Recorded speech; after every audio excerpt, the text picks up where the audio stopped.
Era una iglesia que se había fundado por otras personas, pero que Pablo se interesa en edificarlas doctrinalmente. Y esta línea del tiempo es importante, ¿verdad? Vemos aquí el primer viaje misionero de Pablo, después en el año 50 el concilio de Jerusalén, que es contemporáneo al libro de los Hechos, después el segundo viaje misionero de Pablo, tercer viaje misionero, y luego ahí, aproximadamente en el 57 después de Cristo, está la escritura de Romanos.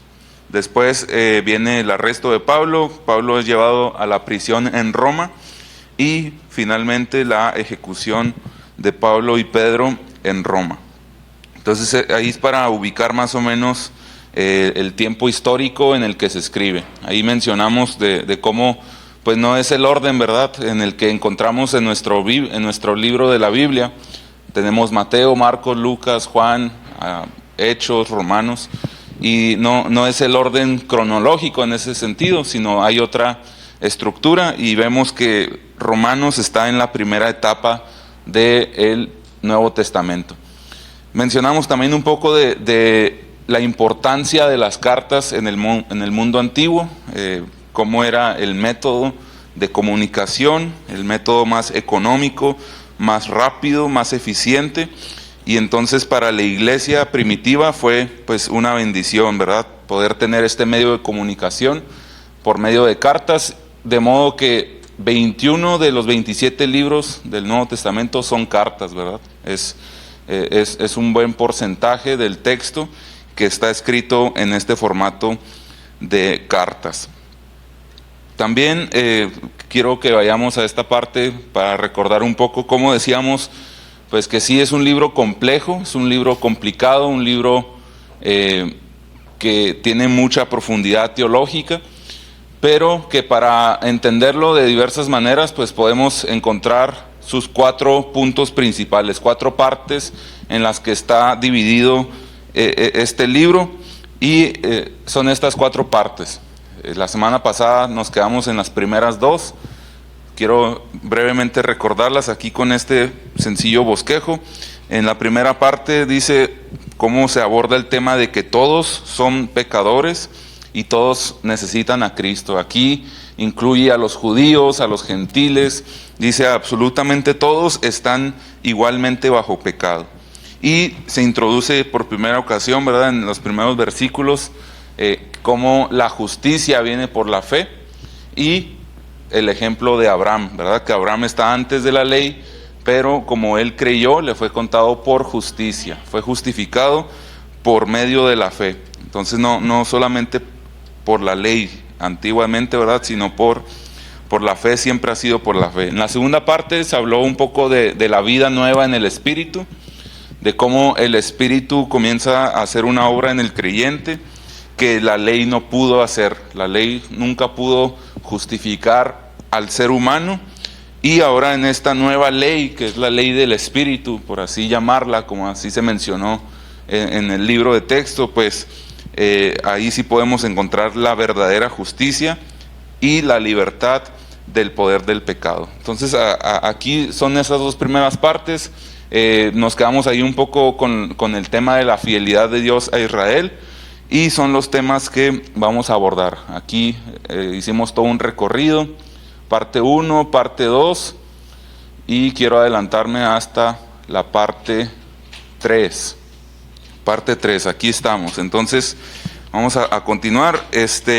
Algún dato interesante también, antes de adentrarnos a este estudio, es que mencionábamos que a lo largo de la historia Romanos ha sido muy importante. En el tiempo de la Reforma Protestante, Martín Lutero era un monje que se dedicaba al estudio de la palabra y a compartir clases, y justo él comenzó a compartir la clase de Romanos, y el testimonio de él es que cuando se adentró a Romanos, pues se dio cuenta de que toda su vida que la había vivido por obras, toda su vida que la había vivido en base al cumplimiento de leyes humanas, pues no le habían llenado su justificación, no le habían satisfacido su salvación. Y cuando encuentra Romanos, específicamente el capítulo 1, verso 16, cuando dice que somos justificados por la fe. Entonces para él fue un velo que se cayó, fue una revelación que transformó su vida. Y lo más interesante, hermanos, es que ese versículo es una cita del Antiguo Testamento. Es una cita de Habacuc. Entonces, fíjese cómo desde el Antiguo Testamento, no es que Dios haya modificado toda la obra de la salvación. Siempre ha habido este mensaje, esta señal de que va a ser por medio de la justificación por la fe en Jesucristo. Entonces, es interesante, ¿verdad?, cómo a lo largo de la historia ha influido en la iglesia en general y cómo pues debe seguir siendo parte relevante de nuestro conocimiento, de nuestra teología. Entonces vamos aquí a la parte 3, donde el tema principal es la fidelidad de Dios y la infidelidad de los judíos. Se hace una comparación, ¿verdad?, entre cómo a pesar de la conducta infiel de los judíos, siempre ha permanecido la fidelidad de Dios. Pablo vuelve a dirigirse a esa tensión, es una tensión, ¿verdad?, cómo Dios siempre muestra su amor y el pueblo siempre hace lo que bien le parece. Hemos visto, ¿verdad?, libro por libro, y siempre hemos vuelto a este punto. Dios muestra nuevamente gracia, misericordia, y el pueblo sigue siendo infiel, sigue teniendo otras deidades. Entonces aquí podemos ir conectando, ¿verdad?, cómo toda la historia pues se ha repetido, y aquí Pablo lo escribe, esta tensión y nos trata de dar algunas respuestas, ¿verdad? El argumento, dice, está en 3 fases, sostenidas por un lamento sobre aquellos en Israel que han rechazado a Cristo, y una conclusión confesional con la que Pablo se inclina en alabanza y se maravilla de la asombrosa soberanía de Dios. Pablo aquí tiene el objetivo de resaltar que a pesar de la infidelidad de los judíos, el amor de Dios, la misericordia de Dios, la gracia de Dios siempre ha estado dispuesta para ellos. Entonces lo describe en 3 fases. Dice, la primera fase aborda ahí algunos capítulos en las que dice ahí, ¿verdad?, se puede resumir con la pregunta que está en el capítulo 3, verso 3. La pregunta es, pues, ¿qué si algunos de ellos son incrédulos? ¿Su incredulidad habrá hecho nula la fidelidad de Dios? Fíjese qué interesante, porque puede ser un tema bien actual también. Decir, si la gente, la sociedad es incrédula, esa incredulidad de la sociedad hace nula la fidelidad de Dios. Y Pablo, pues no, ¿verdad? Pablo está diciendo no, siempre ha estado la fidelidad de Dios, siempre ha estado la gracia de Dios. Y lo hace ver, dice, con un remanente, dice, siempre ha habido un remanente y de la misericordia de Dios por los gentiles. Entonces ese es un tema importante, porque a pesar del rechazo de los judíos, que los judíos eran los que estaban más en contra de que se le abriera la oportunidad a los gentiles, Dios les dice, no, siempre ha habido un remanente y siempre ha estado la misericordia de Dios. Y aquí encontramos este pasaje muy, muy conocido, ¿verdad? Dice, así que no depende del que quiere ni del que corre, sino de Dios que tiene misericordia. Entonces está en un contexto donde hay un conflicto sobre quiénes son los que son merecedores de esa fidelidad. Dice, los judíos, pues ellos rechazaron a Dios, ellos son infieles, pero siempre el foco vuelve a que no depende de quien quiere ni de quien corre, sino del Dios que es quien muestra su misericordia. La segunda fase, los siguientes versículos, sigue abordando este tema de la fidelidad de Dios y presenta la responsabilidad de Israel por no obtener lo que Dios está haciendo. El pueblo de Israel tiene una responsabilidad. ¿Por qué? Porque ellos sí tenían la ley, ellos sí tenían el modo de vivir una vida conforme al corazón de Dios, y en la segunda parte de la semana pasada decíamos que ellos habían faltado más porque ellos tenían conocimiento de la ley y los gentiles pues no lo tenían. Entonces aquí se vuelve el foco a la responsabilidad de Israel y dice, hay un pasaje, ¿verdad? Uno de los versículos ahí entre el 9:30, dice, ¿qué pues diremos? ¿Que los gentiles no iban tras la justicia? Han alcanzado justicia, es decir, la justicia que es por fe, mas Israel, que iba por una ley de justicia, no la alcanzó. Fíjense, los gentiles no iban tras la justicia, pero por la fe la alcanzaron, y los judíos que iban por la justicia, por la ley, no la alcanzaron. ¿Por qué? Dice, porque iban tras ella no por fe, sino como por obras de la ley. Iban persiguiendo la ley para tratar de cumplir una salvación por obras y decir, nosotros somos salvos porque cumplimos al pie de la letra la ley. Algo muy parecido a lo que vemos con los fariseos, ¿verdad? Que ellos dicen, no, miren, nosotros somos los más espirituales. ¿Por qué? Porque cumplimos la ley al pie de la letra, y es por esas obras, más que por el corazón, ¿verdad? Que ese era el sentido que Dios quería que se convirtieran del corazón, dice, no de la circuncisión de la carne, sino del corazón, que es lo más importante. Y dice, pues tropezaron en la piedra de tropiezo, en esa trampa de que por las obras van a alcanzar la salvación. Y continúa Pablo ahí describiendo, quise añadir algunos de los versículos porque nos ilustran más los conceptos. Fíjese cómo escribe Pablo, porque no hay diferencia entre judío y griego, pues el mismo que es el Señor de todos, es rico para todos los que le invocan. Pero todo aquel que invocar el nombre del Señor será salvo. Estos pasajes usted los sabe de memoria, los ha utilizado, en evangelismo los utilizamos mucho, ¿verdad? Pero Pablo los escribe en un contexto donde el dilema es que los gentiles no pueden alcanzar salvación, y Pablo nos ayuda, ¿verdad? Todos estos pasajes bien claves, dice, todo aquel que invocar el nombre del Señor será salvo. Pero lo dice después de decir, no importa la cultura, no importa si son judíos, si son griegos, cualquiera que invoque el nombre del Señor será salvo. Y luego ahí dice, ahí continúa, ¿verdad? Y en la última parte aparecen 5 o 6 versículos donde aparece este canto tan conocido. Dice, ¿cómo pues invocarán a aquel en el cual no han creído? ¿Y cómo creerán en aquel de quien no han oído? ¿Y cómo oirán sin haber quien les predique? Pablo ahí ya está introduciendo un aspecto de la misión de la iglesia, de ese aspecto de salir del etnocentrismo. Ellos estaban enfocados en que su cultura era la única que iba a alcanzar salvación, y Pablo dice, no, todos pueden alcanzar salvación, todo aquel que invoque el nombre del Señor va a ser salvo, pero ¿cómo van a invocarlo si no han creído? ¿Y cómo van a creer si no han oído? ¿Y cómo van a escuchar, verdad, si no hay alguien que les comparta de esta nueva ley, de este nuevo remanente, que lo esencial, lo principal es que la gracia de Dios está, la misericordia de Dios está para todo aquel que le invoque.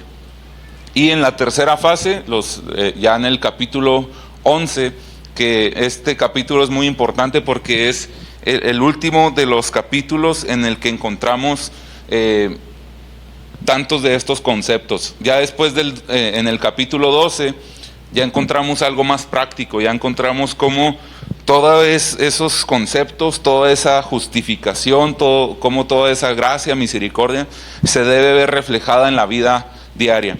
Pero aquí en esta última fase, en este último capítulo, dice, resalta la muy difícil pregunta de que si Dios ha rechazado completamente a Israel. Y pudiéramos pensar que sí, ¿verdad? Porque si han estado persiguiendo la ley y no han alcanzado la justificación, fíjese cómo Pablo aquí nos mete en problemas otra vez. Dice, a pesar de las apariencias, Dios no ha echado fuera a su antiguo pueblo. Ellos han tambaleado, pero no han caído totalmente. Entonces vuelve otra vez al concepto de remanente. Dice, siempre ha habido un remanente que sí se ha mantenido. Pablo argumenta que el nuevo pueblo remanente de Dios incluye tanto a judíos como gentiles. Los dos han servido en diferentes maneras para ayudar a que los otros entren. Y aquí está literalmente cómo Pablo escribe esta pregunta. Dice, digo pues, ¿ha desechado Dios a su pueblo? En ninguna manera, porque también yo soy israelita de la descendencia de Abraham, de la tribu de Benjamín. Y este es uno de los argumentos más fuertes, ¿verdad?, que Pablo presenta. Dice, yo era de ellos, yo era de los hebreos más puros, era de una cultura judía, cumplía, dice, en cuanto a la ley, era fariseo, era de los más celosos que cumpliera todo esto, pero ahora está mi evidencia aquí de que eso no me bastó. Y Pablo en otras epístolas, ¿verdad?, él describe esa experiencia, dice, yo pues fui hebreo de hebreos, de la tribu de Benjamín, todo lo cumplía al pie de la letra, pero ahora, dice, lo obtengo por basura, por tal de alcanzar el conocimiento de Cristo. La verdadera justificación, ¿verdad?, el conocimiento de Dios verdadero.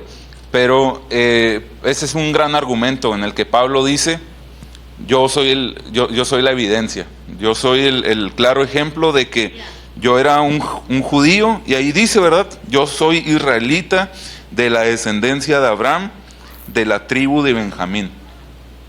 Pero eso significa que Dios tiene sus puertas abiertas para nosotros, también los judíos, dice él. Así, aún en este tiempo ha quedado un remanente escogido por gracia. Y si por gracia, ya no es por obras. De otra manera, la gracia ya no es gracia. Y si por obras, ya no es gracia. De otra manera, la obra ya no es obra. Parecen ahí unos trabalenguas, ¿verdad? Pero Pablo está diciendo, es por gracia. Porque si fuera por obras, pues ¿de qué sirve el sacrificio, verdad? ¿De qué serviría todo lo que Cristo ha hecho por nosotros? Pero es por gracia. Y entonces no se ha olvidado del pueblo, ¿verdad? Sigue habiendo esta invitación para el pueblo de Israel, que a pesar de su infidelidad, ahí se conecta, ¿verdad? El pueblo ha sido infiel, pero a pesar de su infidelidad, está la oportunidad de que sean merecedores de esta gracia y de esta salvación.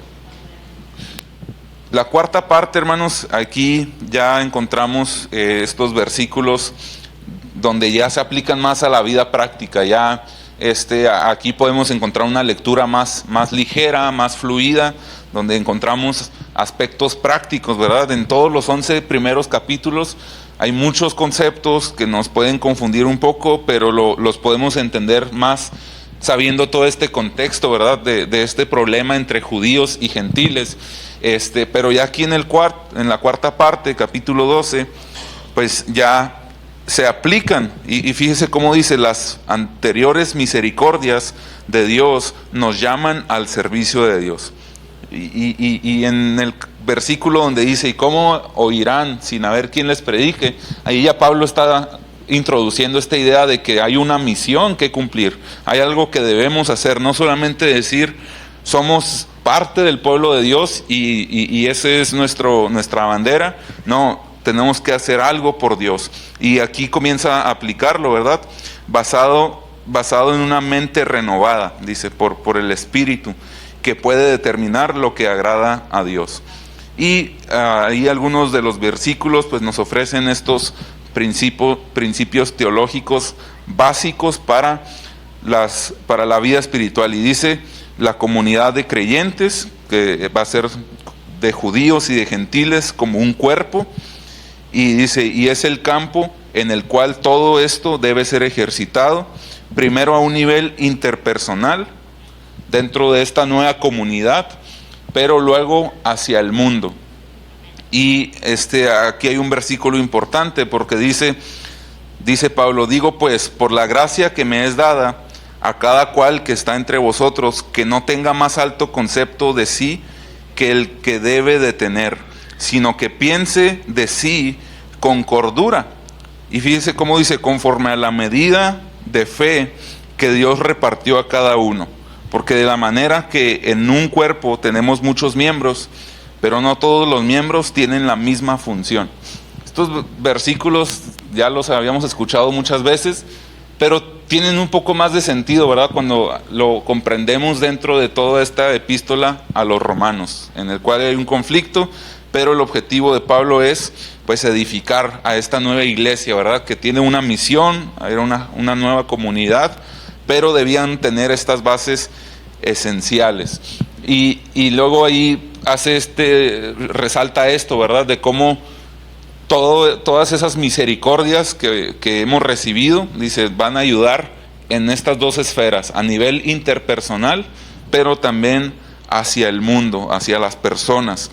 Y el amor, dice, es el pegamento que mantiene todo junto y que hace que la ley se cumpla, ¿verdad? Porque ahí hay un versículo que nos ayuda bastante, y es este versículo, dice: no debáis nada a nadie, sino el amaros los unos a los otros, porque el que ama al prójimo ha cumplido la ley.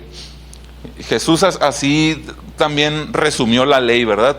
Diciendo: amarás a tu Dios de todo tu corazón, de toda tu mente, con todas tus fuerzas, y amarás a tu prójimo como a ti mismo. Esta es la ley, ¿verdad? Ese es el cumplimiento real de la ley. Y aquí Pablo nos ayuda igual a resumirla. Y ahí todavía redunda un poco más, dice: porque no adulterarás, no matarás, no hurtarás, no dirás falso testimonio, no codiciarás, y cualquier otro mandamiento. En esta sentencia se resume: amarás a tu prójimo como a ti mismo. ¿Cómo está la preeminencia del amor, verdad? Y después de señalar, dice, a los creyentes gentiles que el fin de la ley no significa el fin de la justicia, Pablo concluye que todo el argumento sobre el muy práctico asunto de los judíos y los gentiles respecto a las actitudes de cada uno hacia los alimentos y los días. Otro de los problemas era el tema de la alimentación. Para los judíos pues era algo aberrante que los gentiles pudieran participar de ciertos alimentos, y Pablo dedica algunas de las líneas, ¿verdad?, que él escribe para tratar este tema, y lo hace de una manera muy interesante, porque dice: recibe al débil en la fe, pero no para contender sobre opiniones. Y luego después dice: así que los que somos fuertes debemos soportar las flaquezas de los débiles y no agradarnos a nosotros mismos. Ahí en ese contexto está, ¿verdad?, también de que no sean piedras de tropiezo. Pues es una comunidad de dos culturas distintas que están abandonando sus culturas religiosas antiguas y tratando de unificarse. Entonces, ¿cuál va a ser el valor principal? Dice: recibe al débil, pero no para contender, ¿no? Pablo no dice: vamos a armar un debate y a ver quién gana, y el que gane, eso se va a hacer. Dice: no, vamos a reunirnos, vamos a recibir a los débiles, y los que somos fuertes, dice, vamos a soportar las flaquezas de los débiles, pero no hay que ser piedras de tropiezo y no agradarnos a nosotros mismos. Y continúa, ¿verdad?, este argumento diciendo cómo en una argumentación maravillosa se pone teológicamente del lado de los gentiles, pero con los judíos prácticamente. Porque dice, ¿verdad?, sí hay que recibirlos, pero hay que ser fuertes. Y ahí hay algunos versículos: no destruyas la obra de Dios por causa de la comida. Hay algo más importante que a ver quién sale ganando. Dice: no hay que destruir la obra de Dios por causa de un tema como es el tema de los alimentos. Todas las cosas a la verdad son limpias, pero es malo que el hombre haga tropezar a otros con lo que come. Y dice: bueno es no comer carne, ni beber vino, ni nada en que tu hermano tropiece, o se ofenda, o se debilite.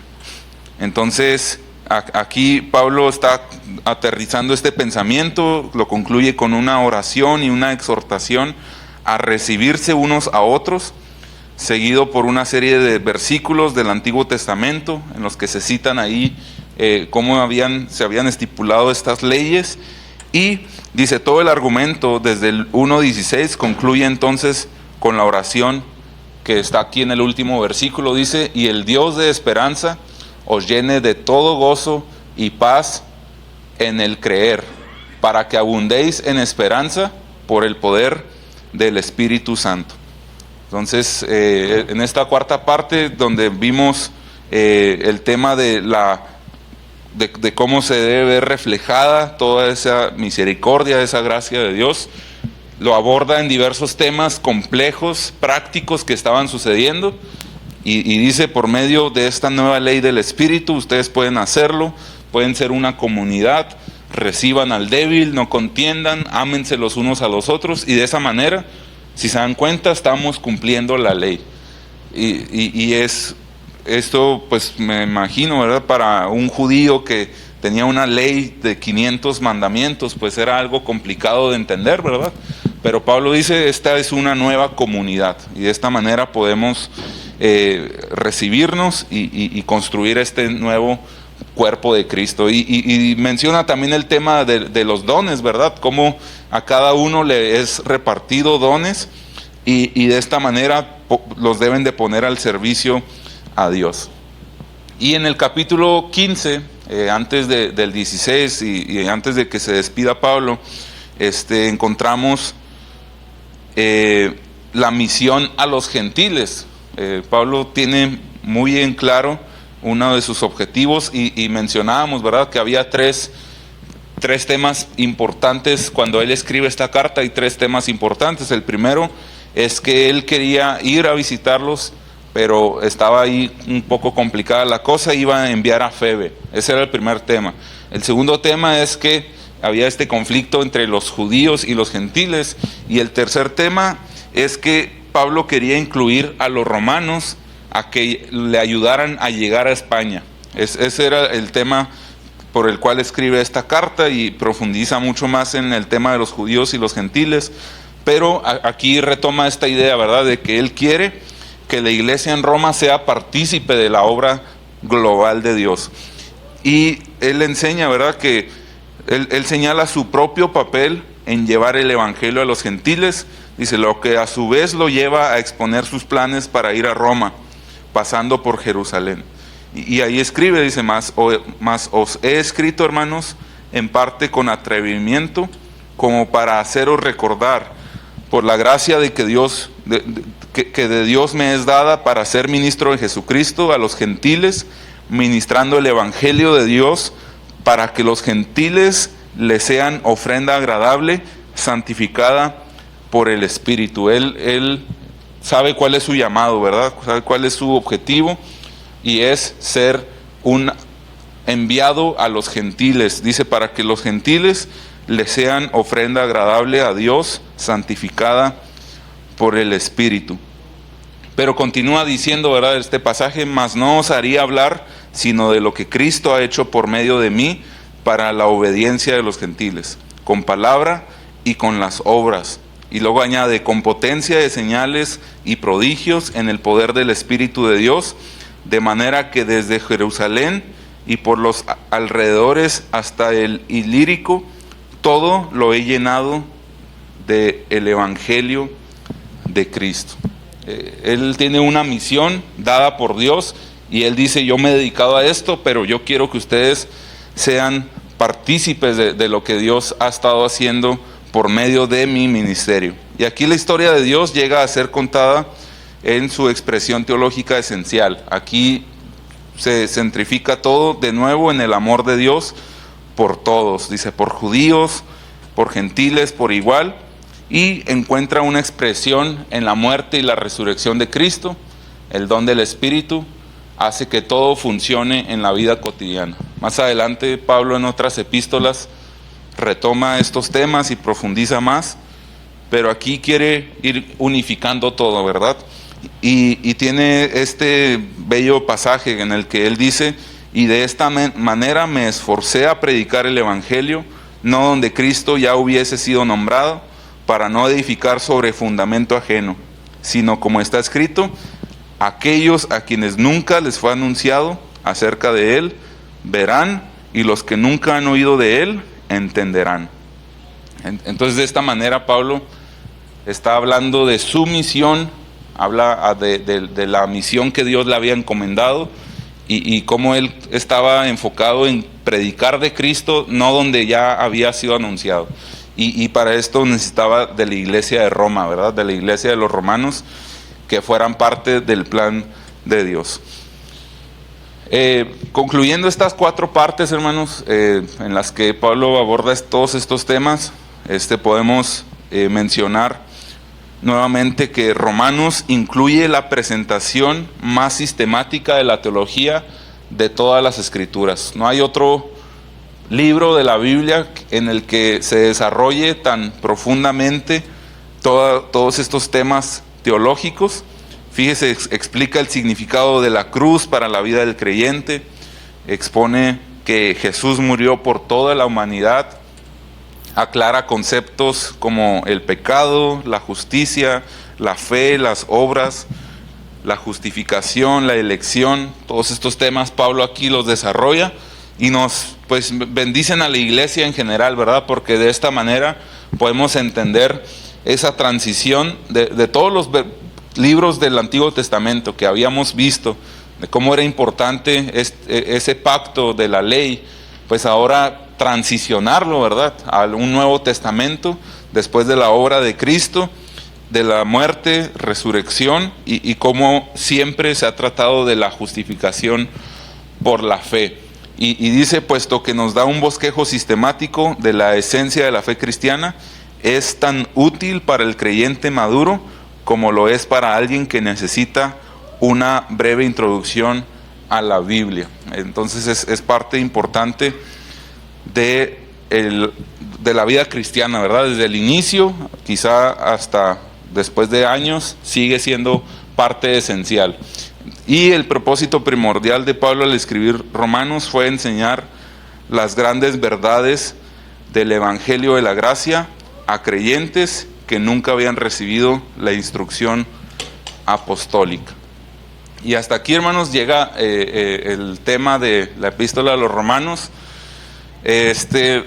Quise añadir después de esto, la semana pasada la hermana hizo una pregunta acerca del concepto apóstol.